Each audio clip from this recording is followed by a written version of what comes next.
جهانا لكن الموت سويدا بيانا بيان كتبتين فروي جهانا بۆ چەسپاندنی پەرەنسیپەکانی تەوافق و هاوبەشی و هاوسەنگی لە عێراقدا دەنگ بە پارتی دیموکراتی کوردستان بدەن. خات و ناسکە عەبدوڵڵا ڕەسوول کاندیدی ژمارە سی بازنەی 4 پارێزگای سلێمانی. ئێستاش وتاری بەڕێز کاک شێخ سەرهاد ئەندامی ئەنجومەنی سەرکردایەتی پارتیمان لە پارێزگای سلێمانی هەڵەبجە دەخوێندرێتەوە. با بەڕێزیان بفەرموون. بە ناوی خوای گەورە و میهرەبان بە ئیجازەی برای بەڕێز کاک فازڵ ڕەووف نوێنەری تایبەتی جەنابی کاک عارف و ئەندامی ئەنجومەنی سەرکردایەتی بە ئیجازەی کاک ڕزگار سارکەی بەرپرسی لقی 21 سڵاو و ڕێزم هەیە بۆ هەر هەمووتان. زۆر بەخێر بێن. داوای لێبوور نەکەین کە تۆزێ گەرمایە بەڵام کاتی هەڵبژاردنە دەبێ گەرماش تەحەموول بکەین کاتم بەرەو فێنجی شەڕۆ ئێستا. هەواڵانی بەڕێز، ئێمەی پارتی هەمومان سەربەرزین، هەمومان شانازی ئەەکەین بە حیزبەکەمانەوە کە خاوەنی پارتی دیموکراتی کوردستانین، ئەو پارتەی کە لەسەر دەستی جەنابی بارزانی مستەفا دامەزراوە کە بە هەڵۆی چیاکان ناسراوە. بارزانی نەمر کەڵە پیاوێکە کە لە شۆڕشەکانە بەردەوام حزوری هەبووە و وجودی هەبووە و توانیوێتی شوێندەستی لە هەموو شۆڕشەکانە دیار بێت لەسەرەوە بێت. بە تایبەتی کە لە شۆڕشی بارزان لە کۆماری کوردستان کە لە ناو خۆمانە بە کۆماری مەهابەت پێی ئەڵێن کە بە قوترین سەر لەشکر بووە تا ئاخر لەحزە جەنگیوە بۆ ئەوەی کە پارێزگاری لە کۆماری کوردستان بکە تا ئاڵای کوردستان کەوتۆتە دەست جەنابی لەلایەن شەهیدی نەمر قازی محەممەدەوە. بارزانی لە 46 کە پارتی دیموکراتی کوردستان لەگەڵ کۆمەڵێک ڕووناکبیر و تێکۆشەر و خەڵکی بە هەڵوێستی ئەو سەردەمە دامەزراوە تا ئەمڕۆکە کە 75 ساڵ تەواوی کردووە لە خەباتا بووە لە تێکۆشانە بووە. دایم ئەو دەستکەوتانەی کە هاتووەتە بەرهەم بۆ گەلی کورد لەسەر دەستی پارتی دیموکراتی کوردستان بووە. وەکو بەیانی 11 ئازار کە بە درێژایی شۆڕشی ئەیلول کە جەنگیوە بەیانێک پیا بووە کە پێڵەن بەیانی 11 ئازار کە هەممافەکان بۆ گەلی کورد بووە کە ئۆتۆنۆمی بۆ عێراق و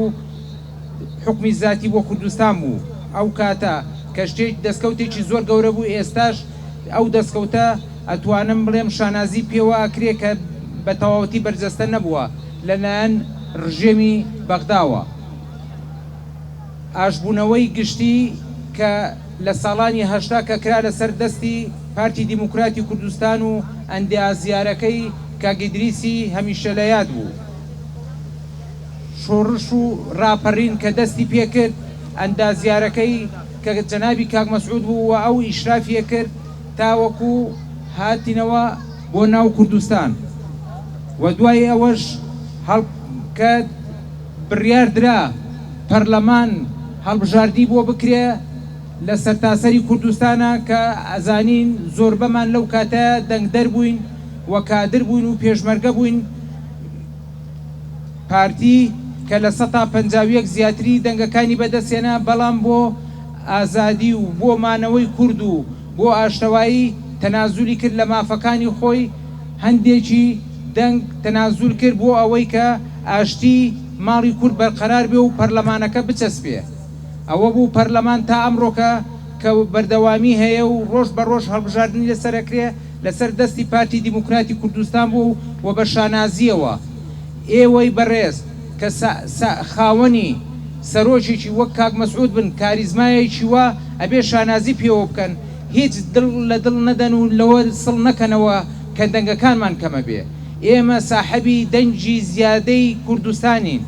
ئێمە ساحەبی کاک مەسعود و ڕێبازی کوردایەتی و ڕێبازی بارزانی نەمرین.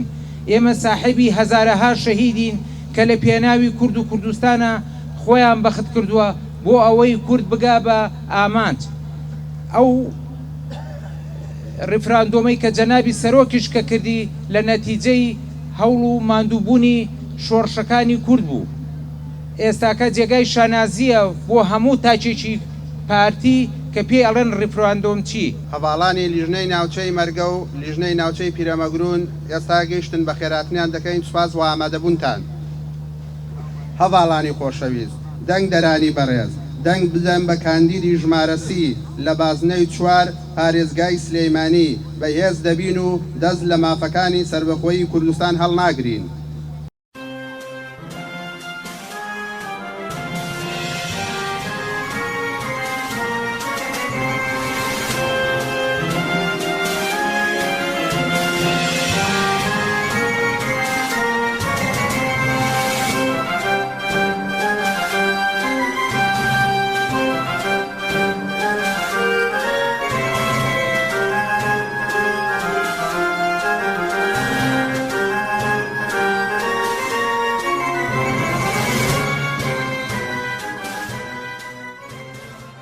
من ئاڤێستا عەلی کارگێڕی لیژنەی ناوچەی پیرەمەگرونی پارتی دیموکراتی کوردستان دەنگە دەم بە خاتوو ناسکە هەوڵ دەدەم دەنگی بۆ کۆ بکەمەوە ژمارەسی لە بازنەی 4 کە ئێمە مەجالێکی فەراغێکی زۆری یاساییمان هەیە لە پەرلەمانی عێراق بۆیە ناسکەخانەکەین بە کاندیدی خۆمان بۆ ئەوەی داکۆکی لەو مافانە بکە و ئەو فەراغە یاسایانە پڕ بکاتەوە. ئێمە هەوڵێکی زۆرمان داوە سەردانی یەک بەیەکی هەڤاڵانەکەین لە سنووری لیژنەی ناوچەی پیرەمەگرون داوا لەو گەنجان و لاواناکەین کە هەتا ئێستا بە حەقی خۆیان نەگەیشتون ئەم جارە دەنگی خۆیان تاقی بکەنەوە بۆ پارتی دیموکراتی کوردستان بۆ خاتوو ناسکە بۆ ئەوەی بە ئامانجەکانی خۆیان بگەن. ئەمڕۆ لە سنوورە جوان و دڵگەشەکە و سنوورە بووکە ڕازاوەکەی دوکانی سنوورێکی گەشتیاریە بەڕاستی زۆر دڵخۆش بووم بەو جەماوەر و بەو حەماسەت و جۆش و خرۆشەی هەڤاڵانمان لێرە بە جۆش و خرۆشی ئەندامانمان دڵسۆزانی پارتی من نازانم چۆن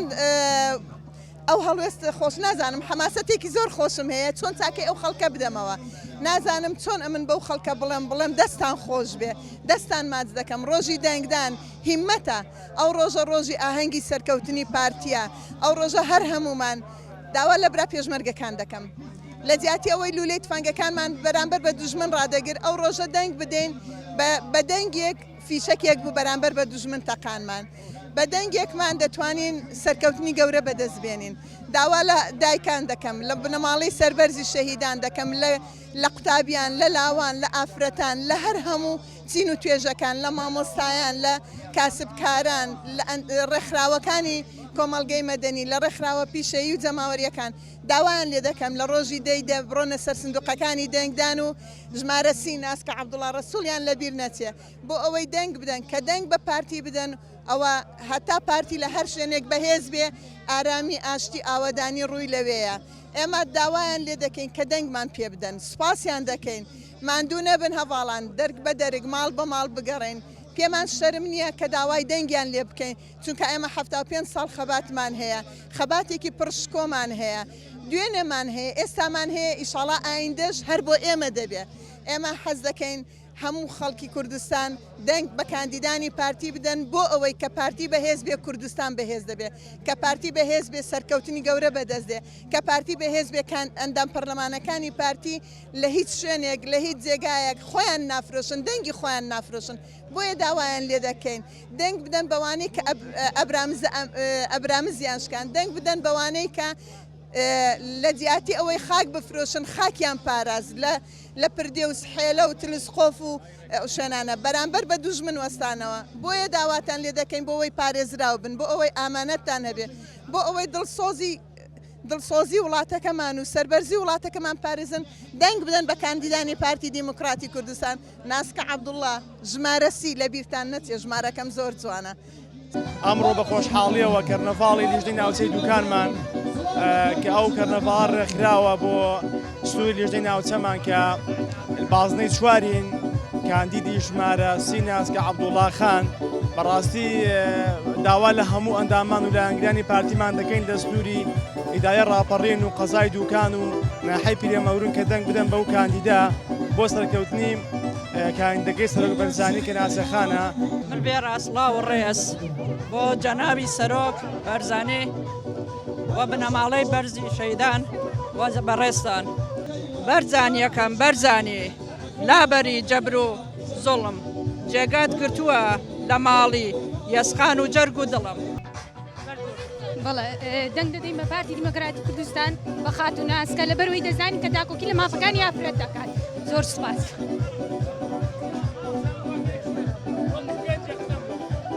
دەنگ دەدەین بە پارتی دیموکراتی کوردستان. وەڵا زۆر خۆشحاڵم ئینشەڵا پارتی سەرەکەوێ ئینشەڵا خۆشحاڵم زۆر سەرەکەوێ ئینشەڵا. سوپاس زۆر سوپاس.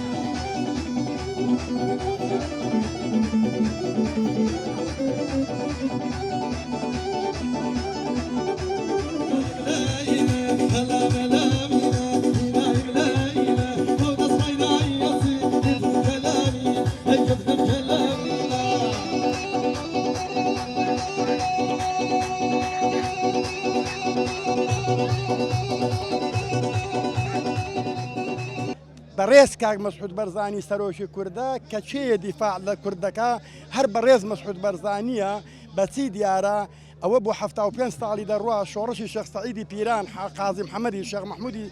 نەمێر هەردووک شۆڕشی ئەیلول ئەم حکوومەت و پەرلەمانەی ئێستا هاتووە سەرکایە لەسەر دەستی بنەماڵەی ماڵێ بەرزانی هاتووە بە هەموو گەنجەکان بزانن هەمویان بزانن بنەماڵەی بەرزانی تەواوکەری هەموو حکوومەتەکان بوون جەنابی مەلا مستەفای پاڵی داوەتە شاخەکەی و قازم محەممەد ئاڵاکەی داوەتە دەستێ درێژە بە کوردایەتی و بە شۆڕش بدا ئەنجا لە دوایی لە 79 عمری خوای کردو و وفاتی فەرمووە ئاڵاکەی بە ئامانەت و تەسلیمی بەڕێز تەرۆشی گەورە کاک مەسعود بەرزانی کردووە ئەویش دەیپارێزێ بەوەی دیارە کە داوای مافی کوردی کرد داوای سربەخۆیی کوردی کرد کە لە 16 ئۆکتۆبەری خاین بەسەرمان داهات ئەو فرۆندۆمی کرد لە پێشەوەی لە 1993مان هێناوە چاوەڕوانی هەموو کوردستان دەکەم نوێنەر و حیزبەکان نەکەن بڵێن ئێمە ئەو حیزبە وا دەکەین خەڵک دەنجی پێنەدا خەڵکی زارد مەکەنەوە چێ شەڕی بەغدای پێ دەکرێت بەس تەرۆک مەسعود بەرزانی چێ حەقی کوردی پێوەردەگیرێ بەس تەرۆک مەسعود بەرزانی لە زوومێم کامێرەیەوە بەڕاستی پەیام دەدەین بۆ تەواوی دەنگدەرانی بە شەرەفی کوردستان بە تایبەتی بازنەی چوار کە حوزەی قەزای دوکان و بیتوێن و پشدەر و ناحەکانی دەوروبەرێتی دیارە ئێمە کاندیدی جەنابی سەرۆک بارزانی و پارتیمان کاندیدی ژمارەسەری خاتوناسکەیە کە بە هەموو توانایەکمانەوە وەکو لاوان پشگیرین هاوکارین هەڵمەتی ماڵی بۆ دەکەین و لێرەوە داوا لە دەنگدەرانی بە شەرەفی پارتی و وەغیرە پارتیش دەکەین ئەوانەی کە هەواداری پارتینین بۆ ئەوەی قەواری هەرێمی کوردستان پارێزراوە بێ بۆ ئەوەی شەڕی دەستوری مافەکانی هەرێمی کوردستان لە پەرلەمانی عێراق بکرێ داواتان لێ دەکەم دەنگ بدەن بە کاندیدانی جەنابی سەرۆک بەرزانی لە تاوی بازدەکانی سنووری پارێزگای سلێمانی و دەرەوەی سلێمانی هەر بۆیە ئێمە لێرە هەڵمەتی ماڵ بە ماڵمان کردووە لە شار و شارۆچکەکان لە سنتەری قەزای دوکان لە دەوروبەری بۆ ئەوەی کە دەنجی زیاتر بۆ کاندیدەکەمان کاندیدی ژمارەسی لە بازنەی چواری سنووری پارێزگای سلێمانی کۆ بکەینەوە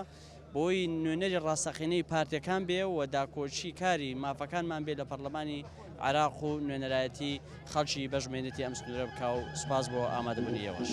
من وەکو کچە شەهید دەنگی خۆم و خانەوادەکەم بۆ پارتی دیموکراتی کاندیدانی پارتی دیموکراتی کوردستان دووپات دەکەینەوە دەنگە دەی پارتی لەبەرەوەی وێ دەنگ بە پارتی لەبەری پارتی تاکە حیزبەکە ئەتوانن دیفاع لە مافەکانی گەلی کورد بەڕاستی کە پێم وایە ئەگەر کاندیدانی پارتی دیموکراتی کوردستان دەربچن هەر ئەوان ئەتوانن کە لەناو پەرلەمانی عێراق دیفاع لە گەلی کوردستان بکەن. وەکو لیژنەی ناوچەی دوکان ئەمڕۆسان بە هەنگێک بۆ سازدانی خاتون ناسکە بازنەی چوار ژمارەسی پارتی دیموکراتی کوردستان ئێمە وەکو کادیرێک وەکو لایەنگرێکی پارتی دیموکراتی کوردستان لێرەوە ئەواڵین پشگیری جەنابی سەرۆک پشگیری قسەکانی جەنابی سەرۆک بۆ ئێمە مشتێکە ئێمە داواکاریمانە داواکاری ئەمەوەیە لە بەغدا داوای ماف و حەق و ممتیازاتی خەڵک بکرێت سوپاسی یەکە بە یەکەی ئەم خەڵکاکەم سوپاسی یەکە بە یەکەی ئەو کارمەند و ئەو خۆشەویستانەی کە عەزیێتان کێشان بڕۆ لێرە مادووبوونی خۆیان سەلمان من وەکو کادیرێکی پارتی کوردستان پێخۆشحاڵی خۆم دەرەبڕم بە دەنگدانمان بە پارتی نوراتی کوردستان داوا لەو گەنجان ناکەم کە یەکەمین جاریانە بەشداریەکەن لە دەنگدان دەنگمان بەو کەسێک کە شایستەیەتی ئەویش پارتی دیموکراتی کوردستانە لێرە واڵێن بژی جەنابی سەرۆک بژی سەرۆک. ئێمە وەکو جەماوەری قەزای دوکان و نحێ و گوندەکانی دەوروبەری ئەمڕۆ ئاهەنگێکی خنجیلانەمان جێڕا بۆ خەڵکی سنوورەکەمان بە مەبەستی سەرخستنی کاندیدی سنوورمان ناسکە عەبدوڵڵا ڕەسوڵ کاندیدی ژمارە سی لە بازنەی 4 پارێزگای سلێمانی. ومێدی ئەوەمانەیە ئینشەڵڵا ڕۆژی دەیدا بکەینە حەفلە و ئاهەنگ و کەرنەڤاڵ بۆ سەرکەوتنی پارتیمان پارتی دیموکراتی کوردستان.